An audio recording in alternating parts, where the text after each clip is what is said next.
So this was said by Arnold Schwarzenegger, and again a very important quote. Every day we understand an important thought, understand an important quote from a very famous person or from wherever we can get it. So what does it mean? You can't climb the ladder of success with your hands in your pocket. So if you want to become a civil servant, if you want to become an IAS officer, if you want to be a top class bureaucrat, if you want to be a top class businessman, if you want to be a top athlete, it is very important, it's very pertinent that you put efforts to do so. If you are not putting any efforts and only daydreaming, nothing will come to you. So if you want to be Virat Kohli, Sachin Tendulkar, Mahendra Singh Dhoni, or any IAS, any IPS officer, or anyone you want to become, it is very important that you work hard and put efforts to do so. So with this positive thoughts, let's move to the important news of today. First news is Manipur violence, MHA to deploy 5,000 additional central forces. So this is more of a follow-up news. The important part which we would be covering here would be National Investigation Agency. When did NIA came and what is the objective of National Investigation Agency? Then SpaceX Falcon deploys India's GSAT N2 satellite into orbit. This is the first collaboration between Falcon and ISRO, or rather the commercial arm of the ISRO. Then what did Prime Minister Modi had spoken at G20 summit, which is currently happening, which was happening at Rio de Janeiro, Brazil. Then Chennai Vladivostok Eastern Maritime Corridor is operational. A very important statement has come, and it has been operational from 2023. So we had covered this Chennai Vladivostok Eastern Maritime Corridor when we were doing the news of External Affairs Minister, if I am correct. That was a 12th November news, so where we had covered all these things. Then in editorial we will talk about we'll talk about Manipur as a case for imposing Article 356. This growing epidemic was an editorial which we had discussed yesterday. So, and this is the one which we'll discuss today. Then UPSC prelim impact, what is National Investigation Agency and Article 356, we'll cover this. Then Q&A, tidbits and extra mile, which we do on day-to-day basis. So let's move to the important news, which is 5,000 troops of central forces for Manipur to quell violence. Now this is more of a follow-up news. In the recent days, I have also covered why Manipur violence is happening, what is the reason of this Manipur violence, why so much of troops is required, and how can we get, or how can we come to a good solution to this problem. And even in today's editorial, we'll talk about the solution, what can be the solution to this problem. Now, if you see on 15th November, I told you we've already covered this. 15th November Daily Decode, we had covered what is the reason of Manipur violence, ethnic conflict background, reservation disputes, ethnic religious tension. So we had discussed what is the problem of Kuki tribes versus Metis, the problem of Christian versus Hindus, the problem of ST status. So if you want to understand in that topic in detail, you can go to 15th November Daily Decodes and you will understand properly. Okay. So good evening everyone. Hello. I'll answer that question, Abhishek, in some time. Definitely I'll answer that. And tomorrow Daily Decode would be happening at 10 a.m. in the morning. Tomorrow we will be doing the Daily Decode at 10 a.m. in the morning. So today it is happening 7 p.m. So we tomorrow would be doing in 10 a.m. because many students have said that they wanted to do the Daily Decode in the morning. So we are doing in the morning. Please do come at the 10 a.m. live and we will do the lecture. Today it is happening at 7 p.m. And again, so I have discussed this. You can go to 15 November Daily Decodes and complete this particular part. Now coming to Manipur violence, MHA to deploy 5,000 additional troops. The question which comes again and again is that, again, we have a very reactive policy. Now the violence has increased, we are increasing the force. But if you remember May 2023 incident, and from that onwards, the pace of violence may have gone up and down in Manipur. But the violence did not stop. Since it did not stop, the action required by the chief minister, that is the state government, and the central government should have been very high and should have been very proactive in nature. But that did not happen, and today we are seeing the reality of Manipur. Even the statement which came from the Chief Minister of Manipur against the Kuki community were not in a good limelight, were not in a way that it could have given us a solution, specifically Kuki versus Meiteis debate, discussion, or right now the violence which is happening. So the Home Ministry had decided to deploy more CAPF, so amounting to approximately 5,000 personnel. This is in addition to that 2,000 personnel which were already there. So that means the situation has gotten worse. Question to all of you, whoever is watching this, should we wait that the situation will become so worse, so bad, and then we put forces? Can't we take proactive actions? A lot of statement came from the security forces, from CAPF seniors or the top IPF officers, and from the Indian Army generals, that the scenario right now, when this incident was not happening in October, November, the statements came that right now there might be a kind of that nothing is happening in Manipur, but situation is not stable in Manipur, and that is what we are seeing, that if proactive steps would have been taken in terms of talking, in terms of discussion, much of the violence could have been avoided.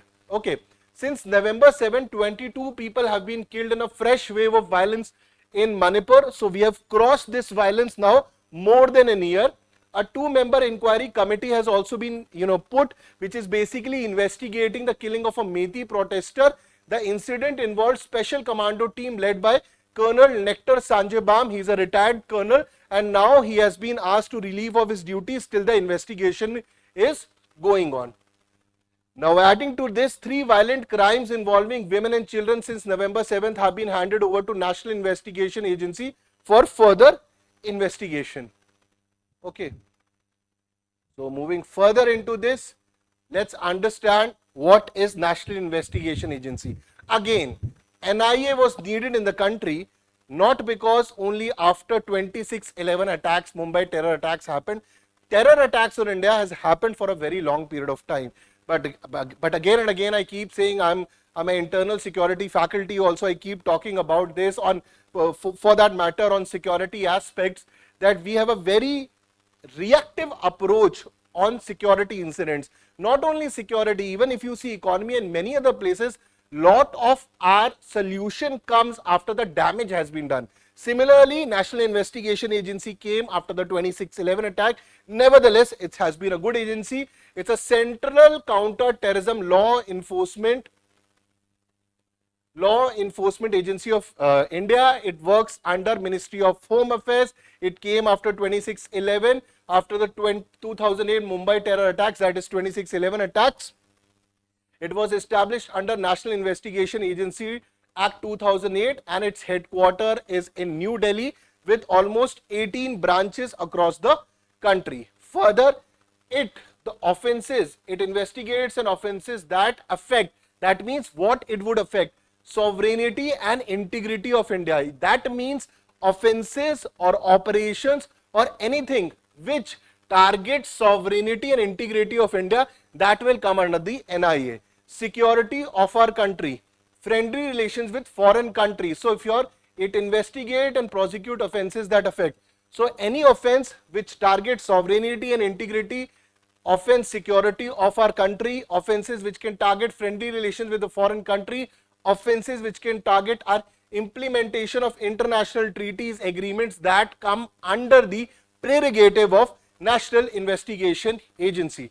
Now let's talk about what offenses does it regulate. Right now we were talking about offenses on what things. Now we will talk about what kind of offensive. So it can deal into terror attacks, it can deal into explosive substances, atomic energy, nuclear weapons, unlawful activities, terror attack, hijacking. NIA has power to regulate any offenses which come under the NIA Act. And this act was also amended in 2019 to add more to its ambit, as in when terror activities are also changing. So cyber offenses were also added. So human trafficking, cyber terrorism, manufacture, sale of prohibited arms, and offenses under Explosive Substances Act 1908 were also added in the National Investigation Agency to wider its ambit.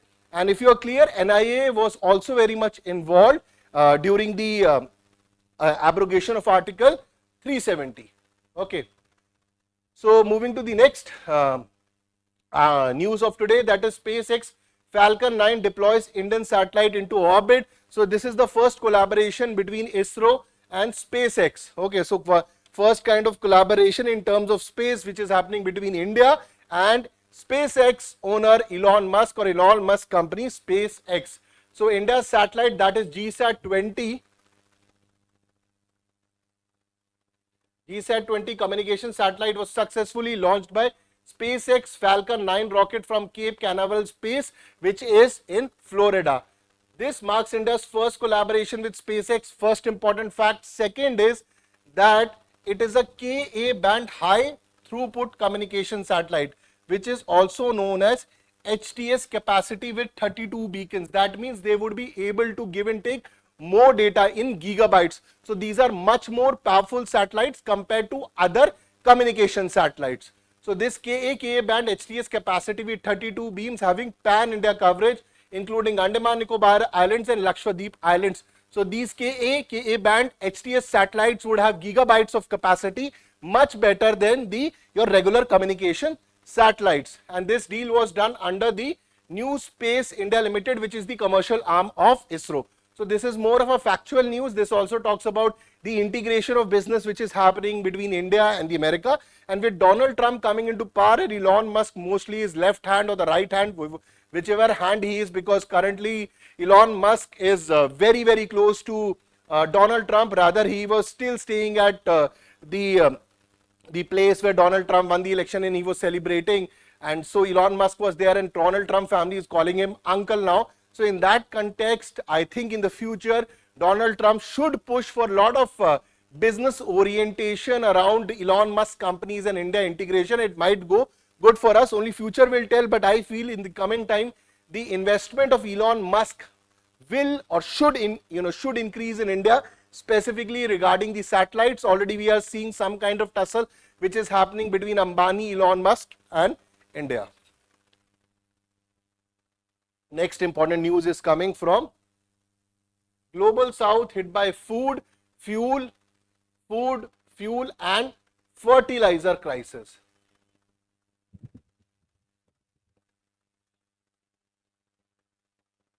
This is not Sanjay Sir saying, this is Modi ji saying, okay.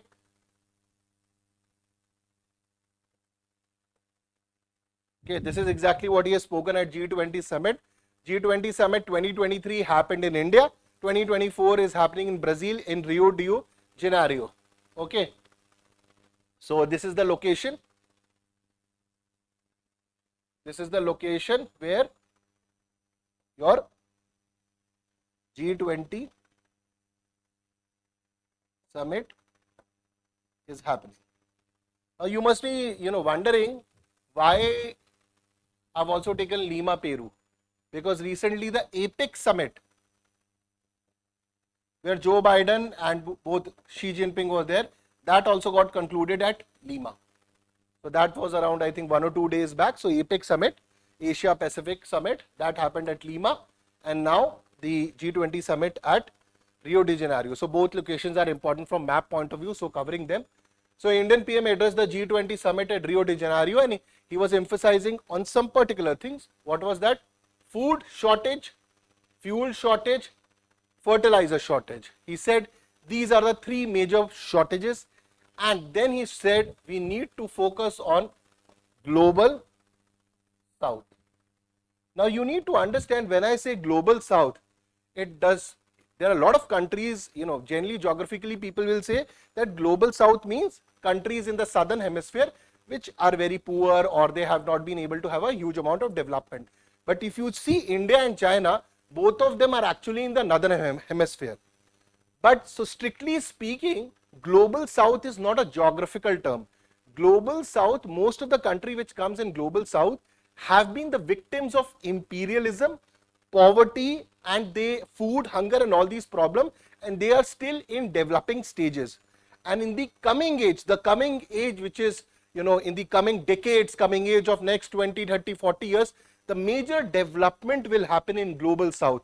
That is why if you see climate change, global warming, overall development, 16th BRICS summit at Kazan, Russia. Everybody talks about global south, and that is exactly what Prime Minister Modi has also spoken, that we need to focus on global south. So that means India and China also becomes member ipso facto because of imperialism and other factors because of which global south was decided. The term global south comes in, it was given by Carl Oglesby in 1969, where he was talking about these countries. Okay, so under the Brazilian presidency G20 summit in 2024, a factual news, the theme is building a just world and sustainable planet. Now if you see, this theme is almost very similar to what 2023 summit which happened in India. So 2023 summit was one earth, one family, one future, again talking about sustainability of earth and everything, and that is exactly what Prime Minister Modi ji has also said, that the summit which is happening at Rio de Janeiro, it is, and under the Brazilian presidency, it is the continuation of the ideas which were given by India in G20 summit in 2023. Okay. So the three important factors which Prime Minister has outlined, that is rising food insecurity, so shortage of food. If there is a shortage of food, I can very well tell you, or you can very well think what can happen in the world. We are already having a problem of so many wars, Russia, Ukraine, and with, though it has not come in today's newspaper, it will come tomorrow. The Americans have allowed, or the Joe Biden has allowed the Ukraine to use long range missiles. Now this is escalation of war, and Russians have said if a single long range missile of any European or American country hits Russia, this is a statement coming from Vladimir Putin, that he will use nuclear weapons. Now this is what you call escalation of the war.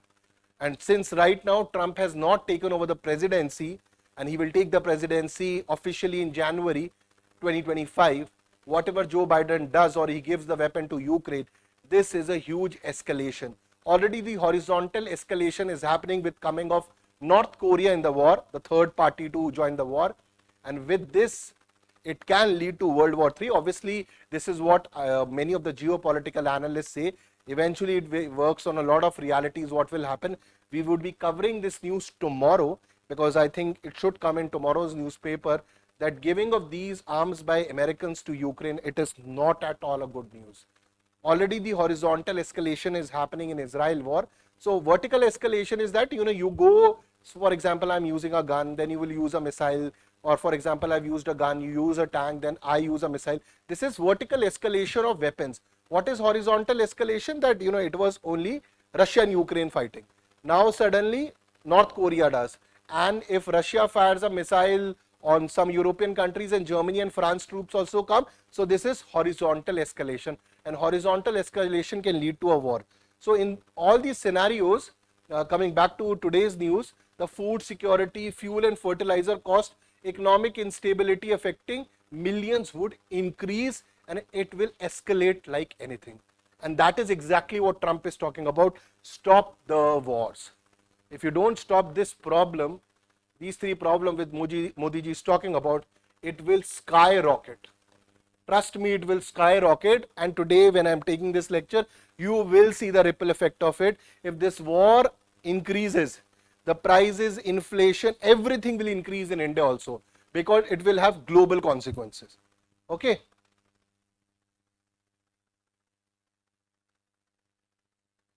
Okay.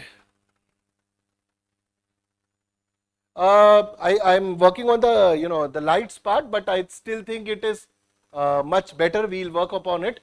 Okay. Now he insisted G20 discussions must prioritize the challenges and aspiration of global south. Again, hunger, poverty and social inclusion. This every in most of the G20 meetings and even in climate change meetings, we continue to talk about. Again, the Prime Minister spoke about hunger, poverty and social inclusion. Okay.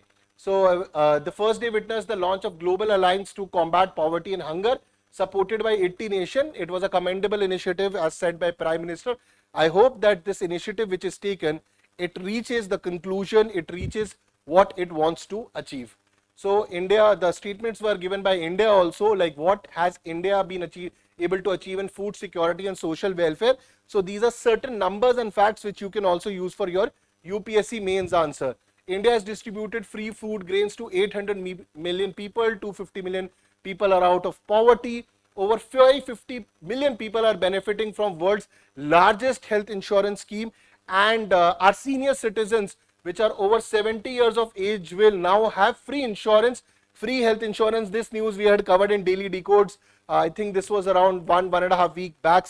That time I was in Delhi when I had covered this news in Daily Decodes. Now, women-led development and financial inclusion is also happening in the country.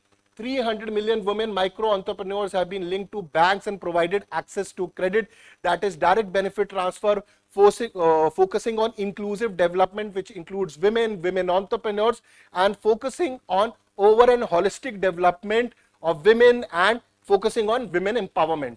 Initiative programs promote inclusive growth, focusing on women-led and youth-driven development. Agricultural reforms, very important for India, because a lot of population, more than 50% of our population is still dependent on agriculture. As and we move progress, our secondary sector becomes stronger. Much part, or rather at least 10-15% of the agricultural population might be able to move to the secondary sector with the skill sets they can get if provided. So farmer schemes have distributed over $40 billion to 110 million to farmers. Institutional credit worth $300 billion has been provided to agricultural sector. World's largest crop insurance scheme is happening in our country, that is India, has been benefited over 40 million farmers with payouts worth $20 billion. So, these numbers are good, but the problem is that our population is so huge that this entire amount gets divided, and when it reaches the farmer, it might not be the amount which he exactly wants. But again, as the economy we grow, these things will improve. Okay. Sustainable and climate resilient agriculture, development of 2000 climate resilient crop varieties, that means they can survive in different climate. Promotion of natural and organic farming, emphasizing sustainable agriculture and nutrition. Digital agricultural mission, which would combine technology and agriculture. Then focus on millets. You must have seen 2023 we had celebrated the year of millets. So focus on millets, because the nutritional productivity for humans of millets is very good. It's a very good nutritional food source, a sustainable and nutritional food source. So millets, which is also known as Sri Anna, so focusing a lot on this under sustainable and climate resilient agriculture. When it comes to global contribution, we have India has also globally contributed from COVID vaccines to food items to various countries, global food security. We are also focusing on aspirational district. Aspirational district program was started in 2018, which focuses on 112 aspirational, or rather the backward districts where the development could not happen. We don't use the word backward, we rather use aspiration, so that you move. It's a very positive thought, a positive way of thinking, and these 120 districts are across 27 states in India. So investment in digital public infrastructure had enabled social and financial inclusion in aspirational districts. So globally also we are focusing and on our districts also. Focus on SDG and inclusivity. PM also highlight people to people centric achievement of New Delhi at G20 summit, which happened in New Delhi in 2023, and Brazil efforts to advance the SDG. So Prime Minister is saying that whatever we did in G20 summit in 2023 in New Delhi, the current summit which is happening in Rio de Janeiro, it is the continuation of those efforts. Initiatives have prioritized inclusive development, focusing on again on the same thing: hunger eradication, poverty, fuel issues, prices, poverty reduction, and social inclusion, the focus of the today's news at the G20. So I've added a mains question: critically analyze the impact of global conflicts on Global South, highlight the initiative discussed by PM at G20 summit to address these challenges. So a lot of data has been given in the this particular presentation, in this particular lecture. The link of the PDF is available in the description, which you can use later on. Let's go to next news.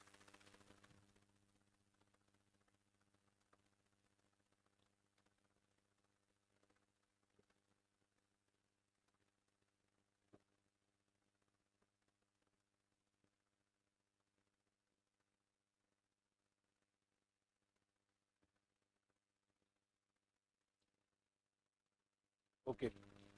So this is Chennai-Vladivostok Maritime Corridor is operational now. This is said by the Minister of Port, Shipping and Waterways, Sarbanda Sonowal. So that is the waterways and the waterways, port, shipping and waterways Minister Sonowal. Okay. So, and rather the Chennai-Vladivostok, they started in 2023. So, if you remember in 12th November news, External Affairs Minister bats for trade in national currencies ahead of Russia meet. We had discussed Chennai-Vladivostok Maritime Corridor, and it was in September 2019 that the Prime Minister had signed MOI, not MOU. We had signed MOI, not MOU. Okay, MOU is Memorandum of Understanding. MOI is Memorandum of Intent, showing the intent. Okay, so that was signed in 2019 in Vladivostok by Indian PM signed the MOI for the route. That is your Chennai-Vladivostok Maritime Corridor. Okay. So this is the one. So this is around 5,600 nautical miles from Chennai. This is almost 5,600 nautical miles. And if we take the western route, this is approximately 8,675 or more than this nautical miles. So almost a difference of, if you see, almost a difference of 300 nautical miles is there. Not 3,000 nautical miles. 3,300 nautical miles. 3,200 3,100 nautical miles. Almost.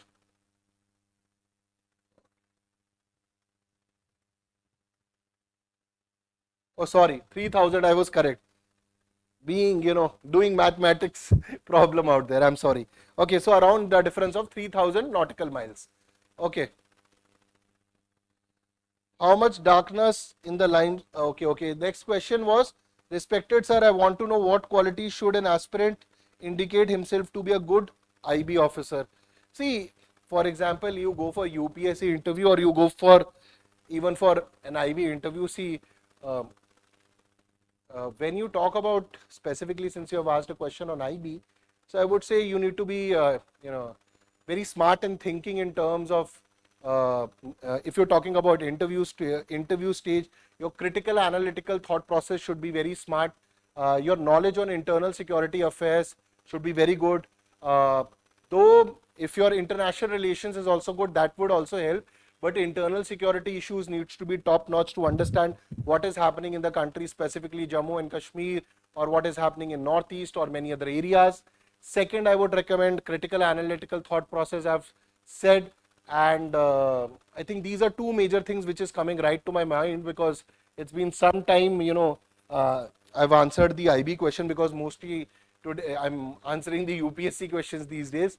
So these are two things which you can work upon. If you talk about the examination, then work on the part one of the examination is more like CSAT, or rather like an SSC examination. Second part, which includes an essay. Overall, the examination first part is a bit tough. Second part and the interview part are relatively very easy.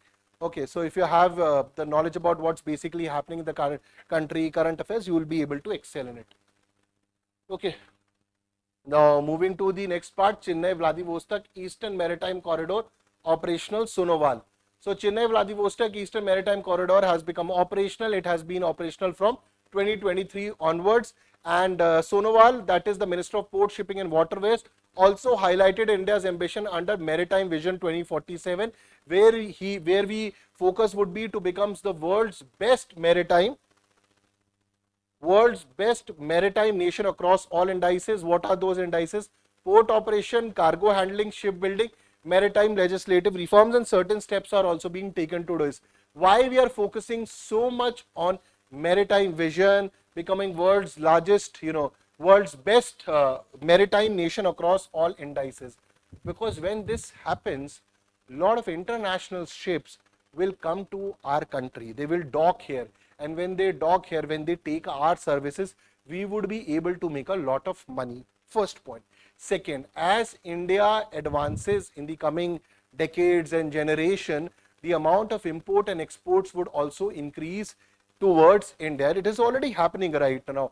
As countries move out of China, and if they, as countries rather, those countries, companies move out of China and they come to India, then these ships coming with, tremendous and loads of goods, they would be docked here. And for that, it is very important that our world best maritime nation across all indices, that means our port operations are top notch, cargo handling, shipbuilding and maritime legislative reforms are good.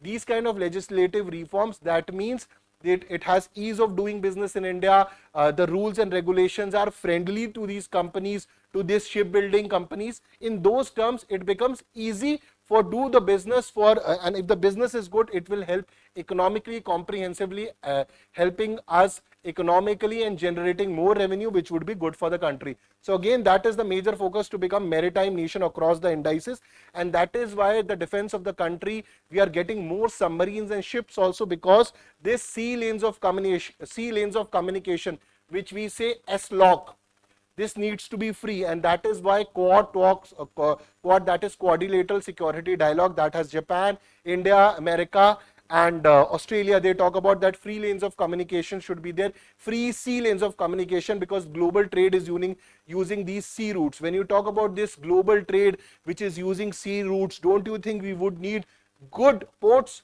good cargo handling and shipbuilding? And that is why the Indian Port Minister, that is Minister of Port Shipping and Waterways, Sonowal, is talking about these particular indices. Okay. Now, focusing further on this. So, what has the Chennai-Vladivostok maritime corridor has been able to achieve? So, the earlier time taken from, in this particular time which was taken, used to be 40 days. Now, it has come to 24 days. Transport for cargo between India and Russia far east used to be 40 days, now it is 24 days. So it has been reduced by 16 days. Second important thing, distance by 40% has reduced, providing efficient and cost effective trade route. Yes, still 24 days is high, but over a period of time, as we move ahead, it will even get reduced further with better ships or with better technology, or with more ports around the corner. I think the minister will get a better will give a better light on this, but this 24 days should also reduce. And obviously this is through the sea route. We are also working on the north-south transport corridor, but that is more of a land route out there, except some part of sea route also included in that. Ports in Chennai, Paradeep and Vizag are connected through this corridor. It supports the import and export of, again, crude oil, food items, machinery, contributing to enhanced economic ties between India and Russia. So India and Russia trade currently stands between $66 billion. Okay, that is the trade of India and Russia, $66 billion. The problem with this trade is, currently majority of this trade is coming from oil and gas. Now why oil and gas? Because a lot of sanctions has been put against Russia because of Russia-Ukraine war. If the escalation continues, this trade number will keep going up. But if the escalation stops, or the Russian-Ukraine war stops, and eventually it will stop, then what will happen? Because if the sanctions are removed, Russia might start selling oil and gas to Europe. Because this oil and gas which Russia is selling to India, India is buying this because we are getting a good number of discount from them. If discount evaporates and some other country is giving, India probably would start buying. So this $66 billion number can come down. That is why these trade routes are important, and India and Russia also needs to sit on the table that what can be the trade between these two countries apart from defense, oil and gas. This we are already doing. But the defense is reducing between India and Russia, because India is buying a lot of weapons from the Americans, Israel, and now Germany and even Spain wants to enter that field. Okay. So India Middle East Economic Corridor, East Europe Economic Corridor. So this IMAC came in G20 summit last year. So the corridor links India, UAE, Saudi Arabia, Jordan, Israel and Europe, Italy, France and Greece. So these are this is your India Middle East Europe Economic Corridor. If you see Gujarat, Mumbai, it goes to UAE, Saudi Arabia, Israel, Turkey, Greece and then towards Europe. So this is your India, Middle East, Europe Economic Corridor. So the Sonowala also had a discussion with the Greece counterparts. So it is a 4,800 kilometer multimodal corridor announced during the G20 summit, and the minister also said that whatever be the problem which is happening in the currently in the Middle East or the West Asia, that is specifically about the Israel issue, Israel Hamas, Israel Hezbollah, Israel Houthi, or Israel Iran, or Israel Lebanon, that is more or less your Hezbollah. Even after this, India is very serious on completing this particular corridor because it is important for trade, as we were very serious and we did complete Chennai Vladivostok Maritime Corridor. Okay. So India is committed to this initiative, and rather they will also integrate railway connectivity in this. Now, what is Maritime Vision 2047? India plans to invest 80 lakh crore to revolutionize the maritime sector. Port capacity expansion to handle 10,000 million metric tons per annum by 2047. So we are currently in 2024. So we are more or less talking about 23 years, or at least 2 more decades to it. Why? Because this much amount of trade would be coming to India. This much amount of ships would be coming to India. As Indian economy expands, this will certainly happen. Development of new mega ports in Vadhavan, Maharashtra, Galathea Bay, Nicobar Islands, advancing clean fuel shipbuilding, that is ammonia, hydrogen, electricity for sustainability, reviving India's shipbuilding legacy with construction of National Maritime Heritage Complex in Lothal. Why Lothal? Can anybody tell me that in the comment section? Just go and read something about Lothal with Indus Valley Civilization and you will get an answer. Okay. So improved maritime performance. So our maritime performance has also increased. Turnaround time at port has been decreased from 40 hours to 22 hours. So a decade back it used to take the 40 hours, that ship coming, going and everything, ships putting all the the goods they have got, putting on the ports and everything. So turnaround time at ports, reducing it from 40 hours to 22 hours. And just imagine the Americans or the US and Singapore has not been able to do so, but India has achieved this. So upcoming legislations which would help like in coastal shipping bill and merchant shipping bill, which aims to integrate coastal and inland waterways, boost shipbuilding and recycling, simplifying business process in India's maritime sector. So before you read, I hope that you've gone through these particular pointers. Again, these 3 particular pointers are again from that indices which we were talking about. Let's go back to that slide. The world's best maritime nation across all indices: port operations, cargo handling, shipbuilding, maritime legislative reforms. Coming back to that slide. Integrate coastal and inland waterways, boost shipbuilding and recycling, simplifying business processes in the maritime. Turnaround time has been reduced. Again, we are seeing that the next 20, 30, 40 years, it's time of Asia definitely, and in that time of Asia, it is definitely time of India. So we are working on all the grounds to cover this. Okay.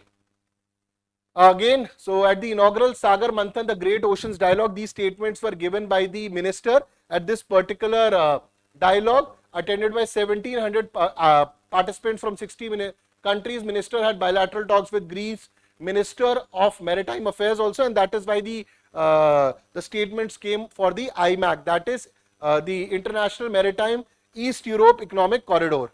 So both leaders emphasized importance of sustainable maritime development, focusing on optimizing connectivity, minimizing pollution, ensuring economic resilience. Okay, sorry, that not international, India, Middle East, Europe Economic Corridor. Okay, the statement which came for this. So this is also completed. Okay, a question. In September 2019, Vladivostok Indian PM signed memorandum of intent from correct statement. The corridor became operational at the end of 23. Correct. It has led to reduction in distance by 40%. So all these statements are correct. For 40% we saw, from 40 days it has gone to your 24 days. That also we saw. So all these statements, D is the correct answer to this question. So let's move to today's editorial.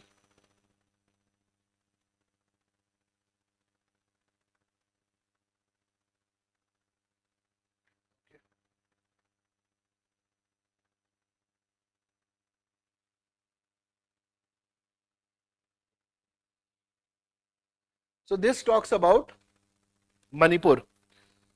So the author of this article says that why till now Article 356 has not been used or not been put or has not been used for Manipur. In the case of Manipur, why it has not been imposing, the government has not imposed Article 356. Article also talks about what are the shortcomings of the Supreme Court, what are the shortcomings of the central government, and when it comes to state government, state government has been a failure, there is no doubt about it. And for that matter, the many steps which have been taken by the central government are also failure in this particular episode, or not even episode, it's more than 1 year in the case of Manipur.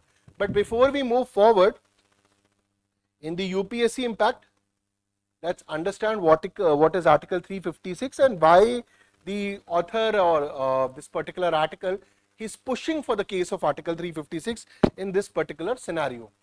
So Article 356 says that President can impose, the President of India to impose President rule when a state government fails to operate in accordance with the Constitution.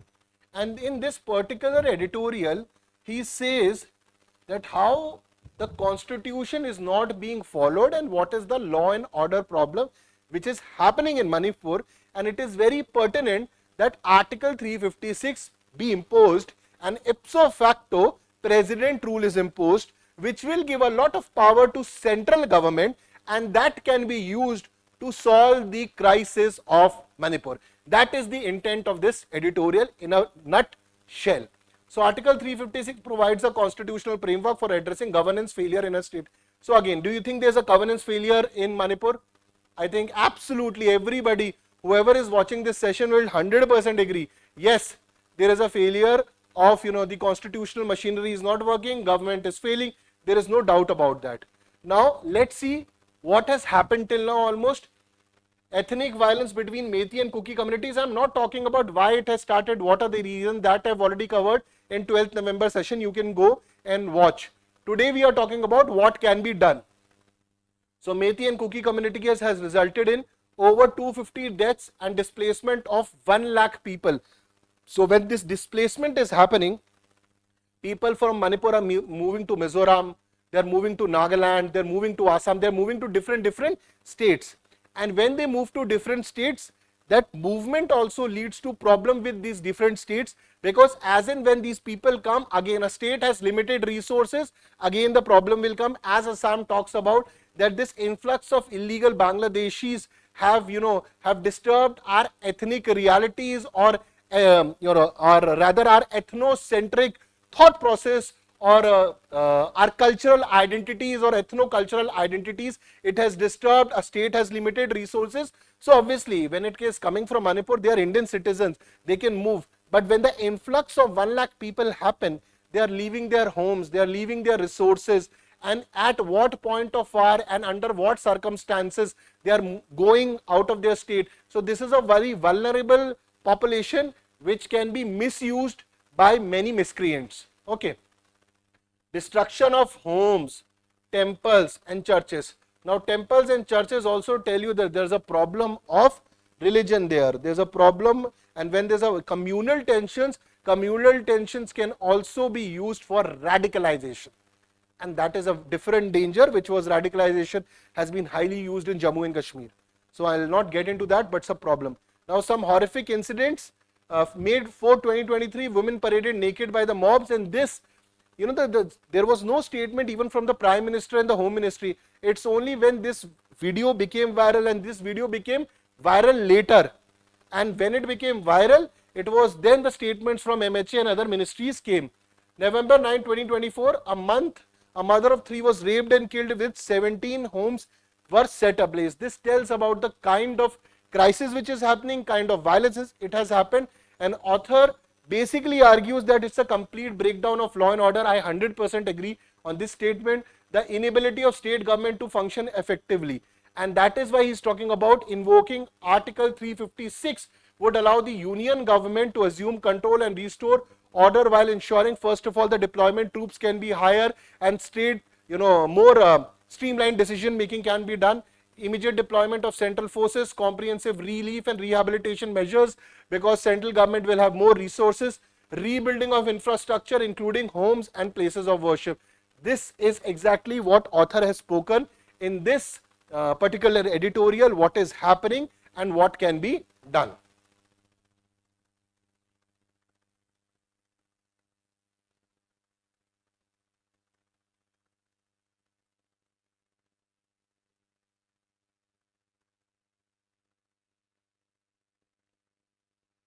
Okay, so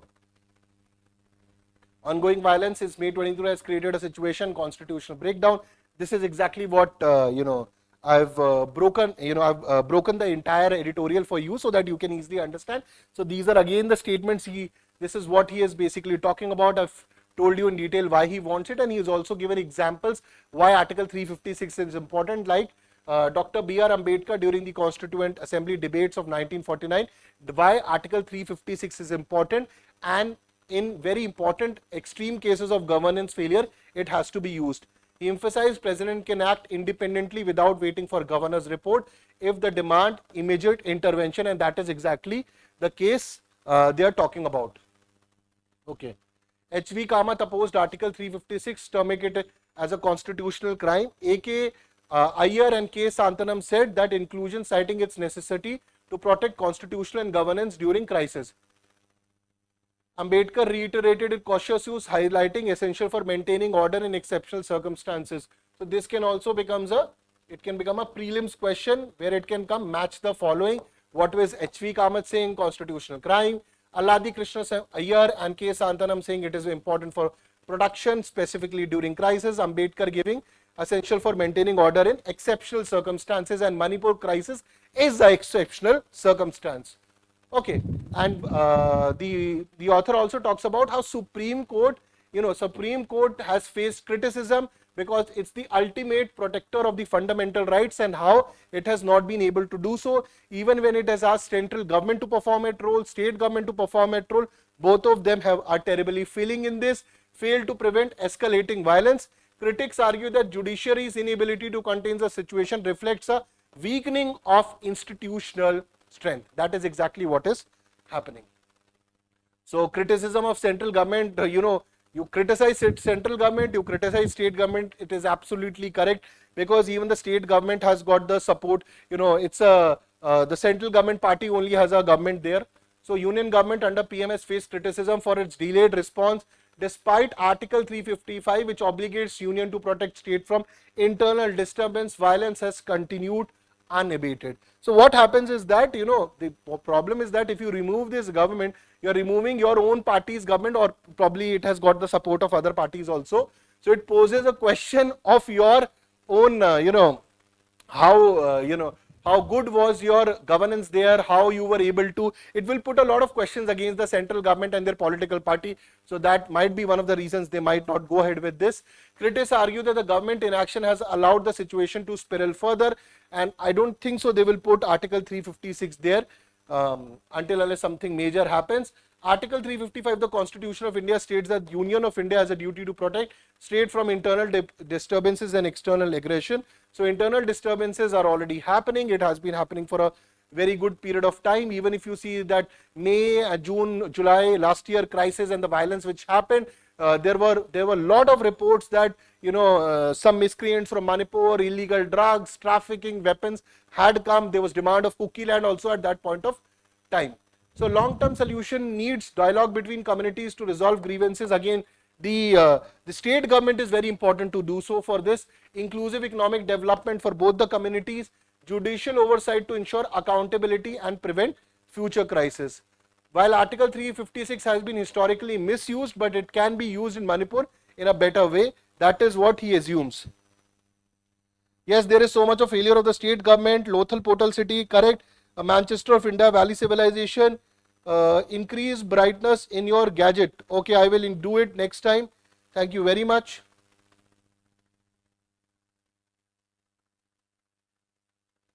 Okay, with this is the question. Critically analyze the relevance of Article 356 in addressing governance failure with reference to ongoing crisis in Manipur. Good question. Please do write. A lot of information has already been given in the PDF in this lecture. The lecture's PDF is available in the description. In Tidbits, you have US-Philippines signs agreement on shared intelligence weapons. Obviously, the focus would be against the Chinese threat. So, key weapons US would provide Manila, that is confidential military intelligence and technology and confidential military intelligence. When it comes to military intelligence, against which country? China, everybody knows. Technology which they would need in weapons or military, against which country? China. Okay. In extra mile, you can go through more efficient methods of tracking stubble burning needed, says experts. With this, we complete today's daily decode. I hope you did like it. Tomorrow, the session would be happening at 10 a.m. in morning. Okay. 10 a.m. in morning. So, we'll meet there. And if there is any question, please do put in the comment section. Please do share. Ask your friends or whoever is preparing for examination to join this particular daily decode series. It would be very helpful for them also. So kindly like, share, and please press the bell icon. And then let's meet tomorrow at 10 a.m. in the morning. Take care. Bye bye and Jai Hind.